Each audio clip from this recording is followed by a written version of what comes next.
What up, everybody? YouTube live. All right. Is this too bright? Let's see. All right. Welcome. Right now is Sunday night. Uh, December 1st, 2019. Yay! The month of December. My birthday is on the same day as Taylor Swift's birthday. We both share the same birthday. That's December 13th. So that's right. 12 days left. 12 days still. Not Christmas, but my big day. All right. So enough of that. Let's talk about Watchmen. All right. So this review is gonna be filled with spoilers. Lots of spoilers in this review. This video is only for those of you, my fellow Watchmen fans, who have also watched tonight's episode. By the way, tonight's episode is episode 7, titled An Almost Religious Awe. And guess what? 2 episodes left till the end of this season. Now, Damon Lindelof had openly said before that, you know what? I don't really have any plans for season 2. This might just be it. That there's going to be just season 1 and that's it. If that's the case, then you can categorize this Watchmen as a mini series or a limited series, they call it, right, at the Emmys. So instead of like a regular series. But you know what, I gotta tell you, I love this show and I hope Damon Lindelof comes around to the idea or entertain the idea of a possibility of season 2. We'll see, but 2 episodes left, and I think the timing is pretty good. I'm using Larry David's "Curb Your Enthusiasm." Uh, pretty good. Now, I'm saying that because Watchmen series, the finale will be December 15th, right? If I'm not correct, if I'm not mistaken, if I'm correct, that means that what I said by the timing is good, because I think it's smart on HBO's part to set it that way, because December 20th, that's the arrival of Star Wars: The Rise of Skywalker. And of course, that will, from that weekend and on, Star Wars: The Rise of Skywalker will be taking over, will be dominating the conversation left and right, even on the small screen. It will make every other competition, every other thing on the big screen or small screen seem minute compared to it. So the fact that Watchmen ends right before Skywalker arrives, I think that's a smart move in my opinion. All right, so let's discuss this. uh, I have my notes here, and chime in on the chat. Hey, Felicia. Let's start with the fact that tonight's episode has a lot of Vietnam going on it, and we see a little bit of not a little bit, I guess, significant chunk of Angela Abar's past, when she's a kid, when her parents got killed by that suicide bomber, um, and of course also a little bit of the past, as in Dr. Manhattan's involvement in Vietnam War. So just like last week's episode, or maybe 2 weeks episodes ago, that we had parts about parts from Alan Moore's Watchmen graphic novel, specifically the squid attacking New York City.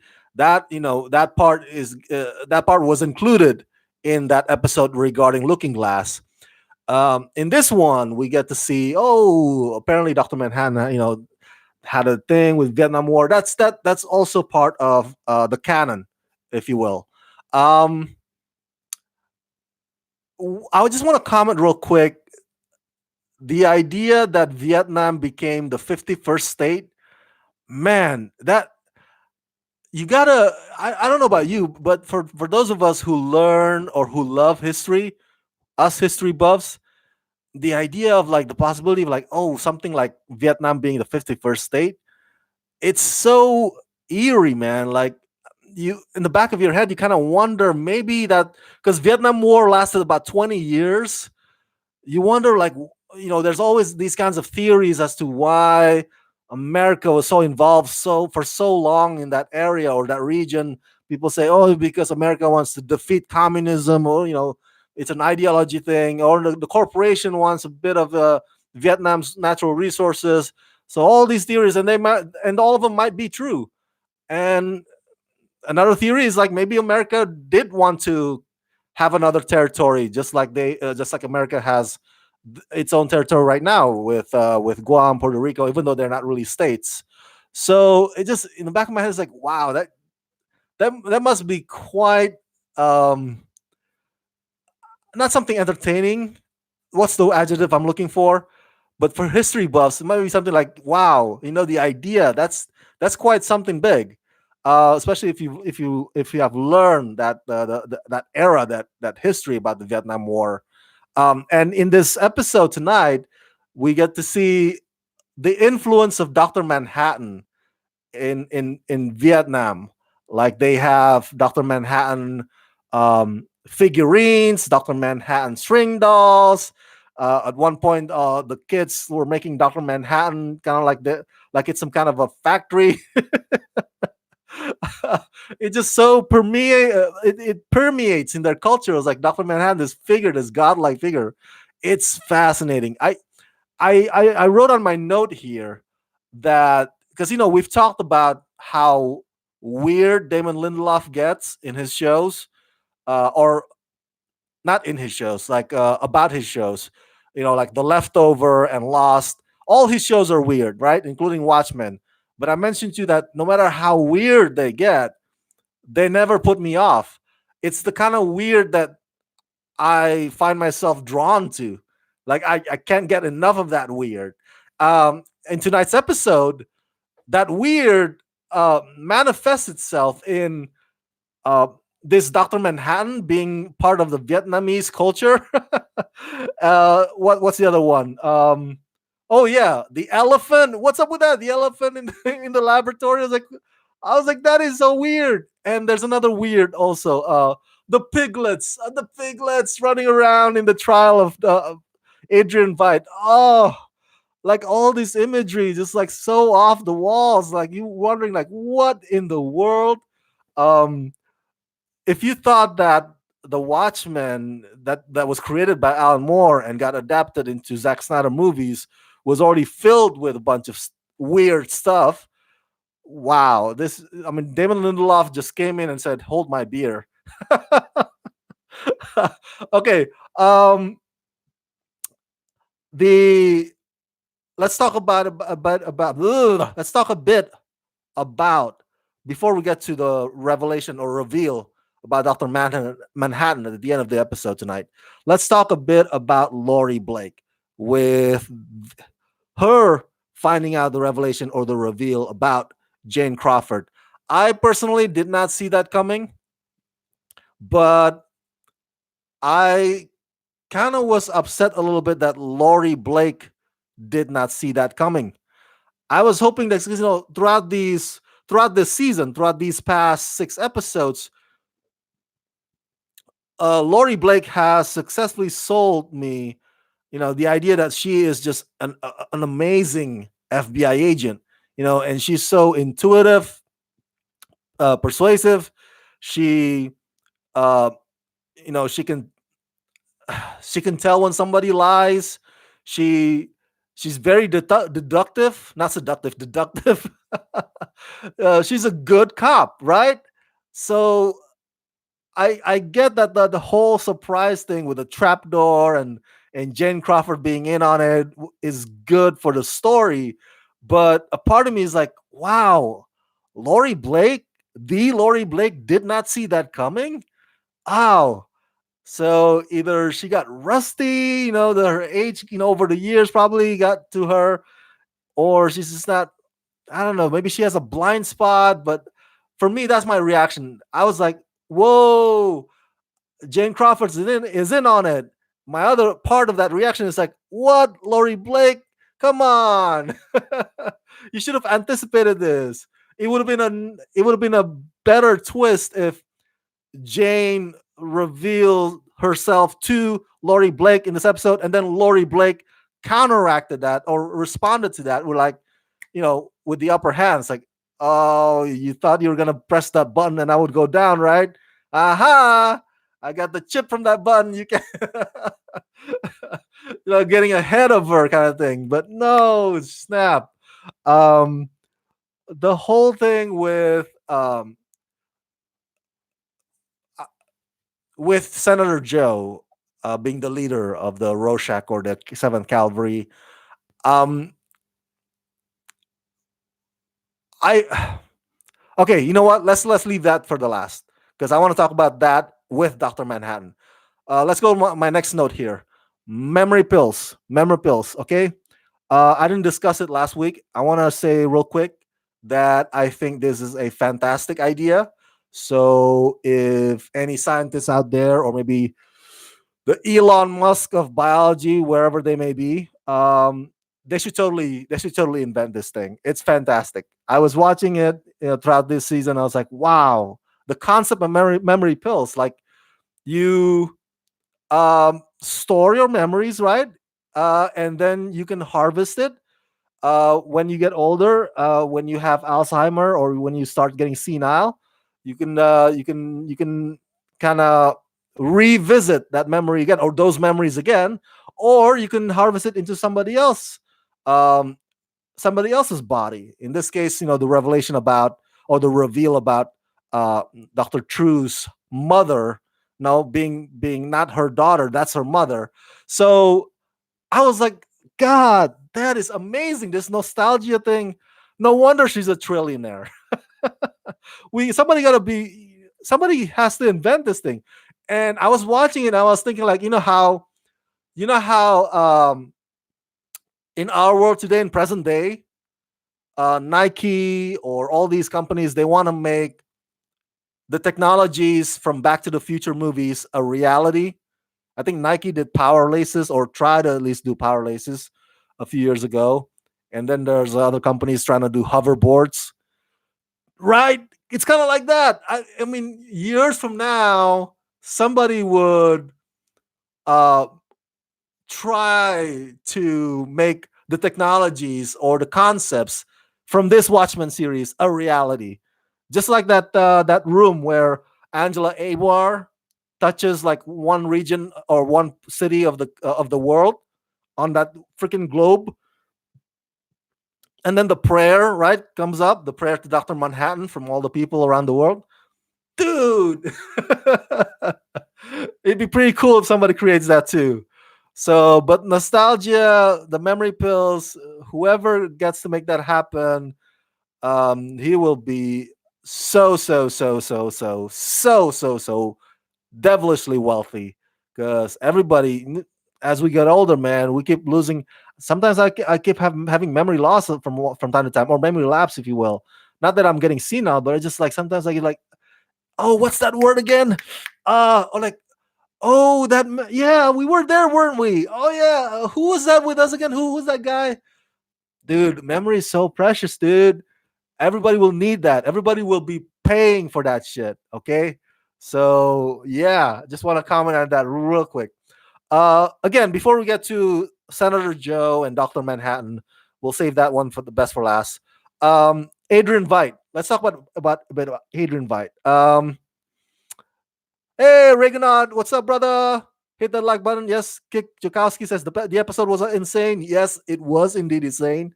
A wise guy, yo, wise guy 100. Okay, so Adrian Veidt, right,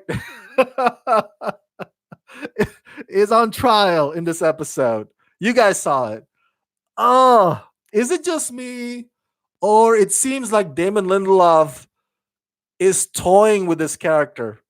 Like over 6, 7 episodes now, it's like Damon Lindelof is like, yeah, look at what I'm doing with Adrian Veidt.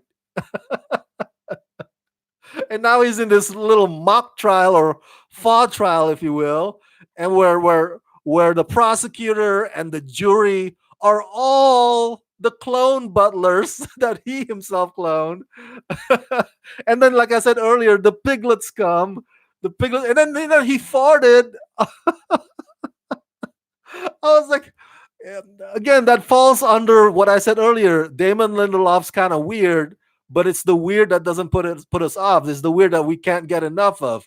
It's just like it's so funny in an odd and bizarre way, and we want more of it. It's like, oh, piglet, elephant, farting in a trial. Why did not I think of that? Why didn't I think of that?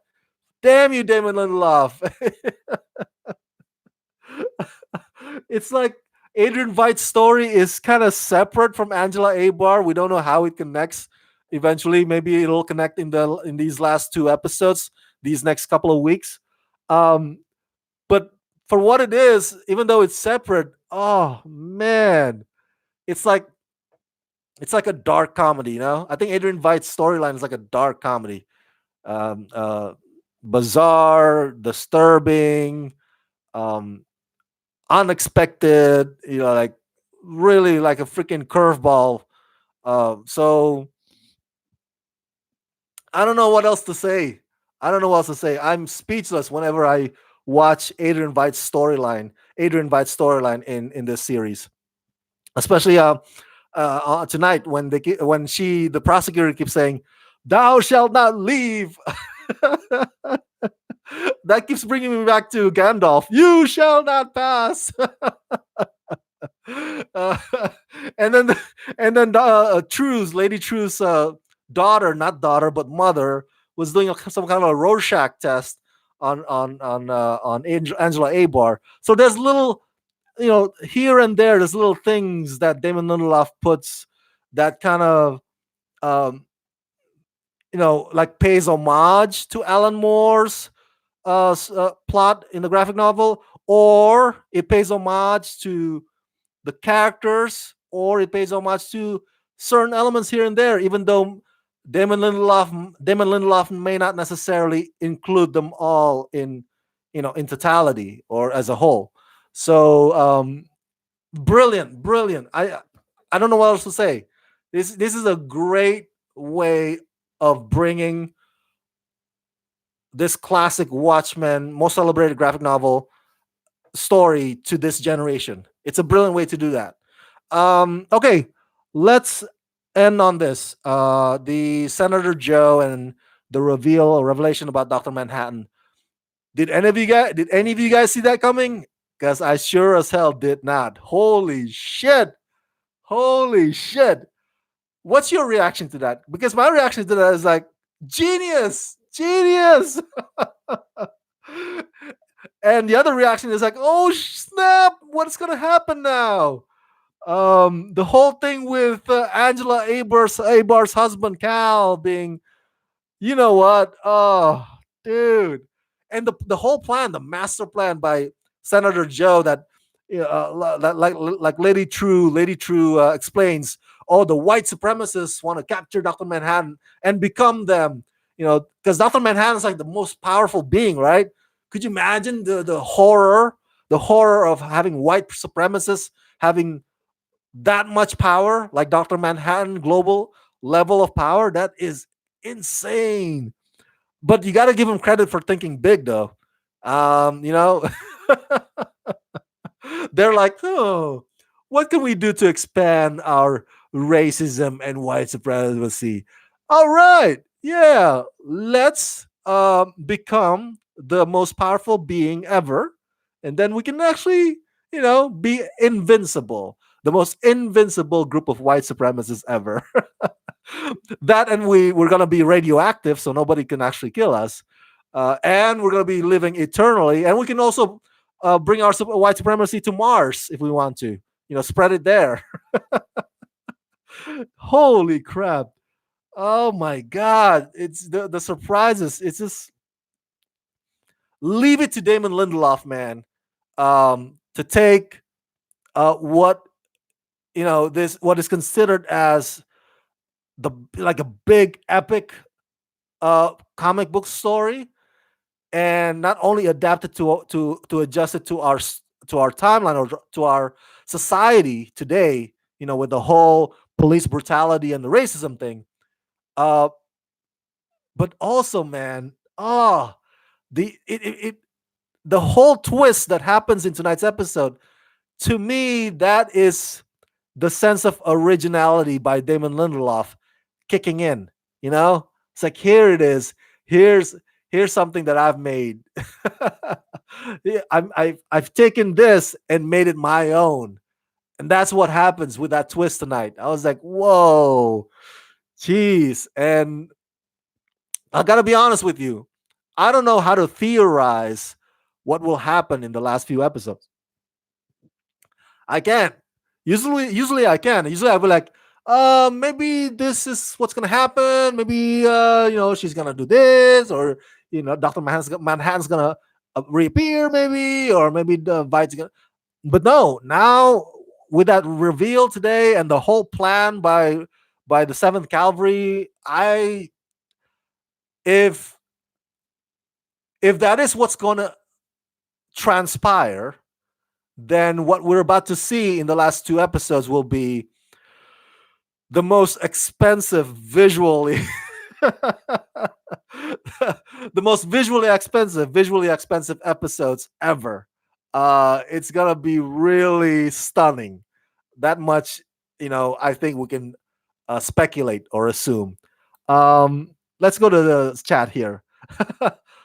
Linov said we want to figure out what land on the farm until the last episode. That's right. That's right. He did say that. I wouldn't have expected a trap door, so I don't blame Laurie. I mean, who has a freaking trap door? Reginald, you made a good point. um, that but to counter your argument on that though, I still think that look, because Laurie Blake, in front of Jane Crawford, because Jane Crawford asked Laurie, okay, so what do you believe? And then Laurie shares to Jane what she believes. Well, I believe this and this and this. No, so she shares her theory with Jane Crawford. So if she has a theory, because she says like, I wouldn't be doing my job if I didn't theorize on this. Remember that she said that? Then she should have at least taken into consideration that there might be a possibility that Judd Crawford, Don Johnson's character, that his wife, that he may be like they may be a team together, that like she's in on it. I mean, I don't know. I still believe that. Come on, somebody as smart as Laurie Blake. But that's just me. That's just me. So Frank Patron says it doesn't seem like Watchmen understands Doctor Manhattan. Okay, interesting theory. What was the elephant all about? Matthew says. Right. What's the elephant about? Share your theory, everybody. I said earlier that it's just, man, these weird imagery that's just so bizarre, and I don't hate them. I love them. I don't know why. Usually when things get too weird, I'll be like, let's step back a little bit. It's like, but in this case, wow, I was like, elephant, yes, yes, bring me some more. I'm still waiting for the biggest reveal of all. Who is Loop Man? Reginald says, come on, I'm with you there. I'm so with you there, Reginald. I am so with you there. Frank Patron says elephants have good memory. So your theory is that the elephant has to do with Lady True's nostalgia and the research thing and the memory pills. Okay, that's one theory. We don't know the answer, right? Felicia says elephants are known for their memories. There you go. I guess that solidifies Frank's theory. Felicia, thank you so much for sharing. Uh, Yeldell says memory like an elephant. SKT said, I don't get why Laura didn't get out of that chair when Judd's wife started messing with the remote. Exactly right. That's another thing too. Like, because the remote got jammed for a second there. It's like if Laurie, they already pictured Laurie. Oh, let me rephrase that. The show painted Laurie to me as this brilliant agent, and I bought it. She's always been fantastic. She can tell shit coming from a mile away, and now she couldn't tell this coming from. I don't know. That still bugs me. That whole scene today. It made Lori seem incompetent for a second there. But I still, I still like the character, of course. So thank you for chatting with me, you guys. Let me throw another question for you guys. I haven't checked the web forums, you know, or other YouTubers about this. So let me know. Do you think the what do you think does the Millennium Clock do? The Millennium Clock, like I always have this anxiety in the real world. I have like mistrust kind of thing whenever a billionaire says like, "Oh yeah, I'm gonna do this philanthropy that, and try to save humanity." Even Bill Gates with his malaria crusade, he's still doing some shady stuff on the back end, about other issues. So, when Lady True says, "Yay, I'm gonna save humanity. My Millennium Clock will, will prevent white supremacists once and for all from becoming Doctor Manhattan." I'm still hesitant about that. Remember the last time somebody said he wanted to save humanity, because the road to hell is what is paved with good intentions, right? Um, the last time somebody said that, I think the squid happened. Freaking 11-2 happened. On Watchmen canon, of course, I'm talking about, not in the real world. So what are you guys' thoughts about that? Is Lady True a savior or is she not? Um, oh, SKT says the clock erases people's memories. Okay, so I guess that is not good. That is not good at all. So if that is the case, then that is so freaking bad on the part of Lady True. So yeah, I like the whole nostalgia and memory pills. Um, my grandma had Alzheimer before she died. My grandpa did too. It might run in the family. I fear that I might get one when I hit 60s, 70s. The idea of memory pill nostalgia, where you can store your memories and then collect them later on, or you can harvest it into somebody else's. I think it's fantastic. I still stand by that concept. If somebody would invent that, dude, he would be like a freaking, it would make money like crazy. Um, but the idea of erasing people's memories on the grounds of trying to save humanity, I'm telling you, man, whenever somebody says, "Yeah, I'm gonna save humanity," or "I'm gonna do this to save mankind," "Oh yeah, I'm gonna eradicate this and that," my advice to you is read the fine print. All right, it's never as good as it actually sounds, man. There's always some stuff underlying, underneath it.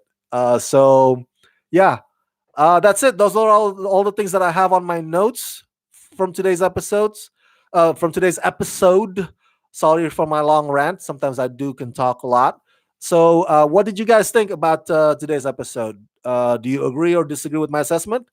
And most importantly, what is your theory moving forward? We have 2 episodes left, and that's it, right?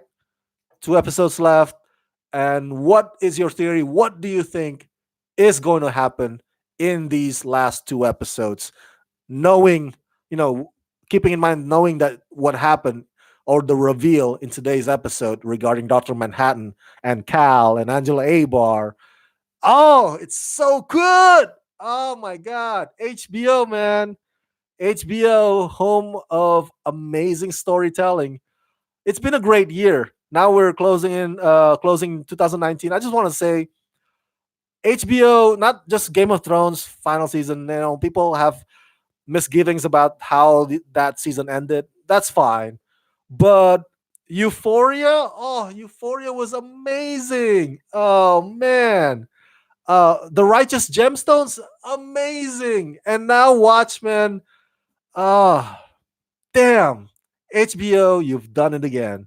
Felicia says, if the clock erases memories, the elephant might collect memories. Then Lady True makes pills to give to people who she wants to have memories back. Ooh, I see there. See, but that's still not, to me, that doesn't sound like a good guy. Because why take it in the first place? How does that save humanity by taking the memories in the first place? And then she wants to give it back, like what? She's gonna charge them? She's already rich. Like, why does she have to make money off of people's, like, oh, you want your memory back? Here, pay me a couple bucks and then you get it back. I Maybe I'm being simpleton about it here, but I don't get it, and it doesn't sound like a good guy move to me. So George Noya says, I have a great plan to save humanity, and it starts in Oklahoma. Where do you think the looking glass is? SKT says, that's a good question. I don't know where the looking glass is right now. Um, I guess my theory is that I think, because, looking glass already knows, right? He already knows about Senator Joe being the leader of Seventh Cavalry and the whole thing. So I'm guessing Looking Glass also already knows about their plan and about Doctor Manhattan.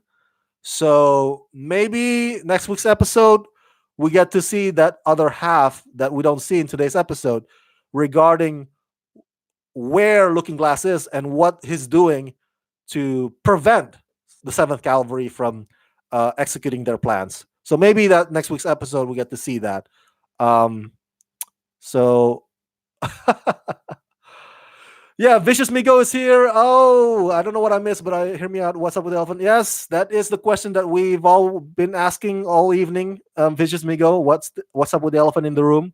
Some of you guys said because the elephant collects memories. Um, Frank Patron says regime. That's actually probably a nod to how this episode finally acknowledged the elephant in the room being Doctor Manhattan. Okay. Uh, or maybe Frank Patron says, or maybe the clock will let everybody share memories so they understand each other's in the each on in on. Or maybe the clock will let everybody share memories so they understand each other's pain and achieve peace. Did you guys catch that? You guys, Frank Patron's theory. Hey, thank you for that theory, man. That's awesome. I haven't thought of it. So good on you, man. Good on you, Frank. Maybe that's how you can transform Lady True into a good guy. Because right now, with a theory about erasing people's memories, collecting them, and possibly giving them back, that sounds like a bad guy move to me. But your theory, Frank Patron, puts her back into the good guy place again. um, thank you for bringing that up, because the whole saving humanity starts in Oklahoma is kind of funny. I don't want to belittle Oklahoma. I've been to Oklahoma, okay? But usually the big stuff happens in big, places, right? Freaking New York, Los Angeles, I don't know. What other cities? Seattle. Big things don't really always happen in Tulsa, Oklahoma. uh, George Noya says so many great uses of the color blue in this episode. That's right, especially in the reveal at the end. Oh, Oklahoma is the center of the continental U.S. That's right. Thank you for that, SKT. All right, so I think I've gone on too long now, longer than necessary. So let's end it right here. So if you guys haven't had the chance to chat with us right now, live stream, please share your theories, share your thoughts about today's episode, share what you think is going to happen in the last two episodes in the comment section down below. All right, this is a great episode, you guys. Thank you, Damon Lindelof. By the way, I'll provide the link in the description box below this video. The link to where you can watch my video interview with the actress who plays Jane Crawford, Frances Fisher. I interviewed her once at the TV junket for her independent film. She made this little movie that I don't know everybody got to see or not. But go watch it. All right. I've met Frances Fisher. I interviewed her. She's fantastic. She's also the same lady from the movie Titanic. What an awesome, wonderful person she is.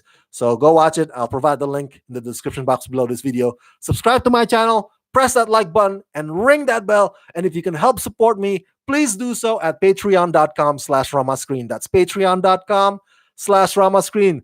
Thank you, you guys. Let's rock this. Woo!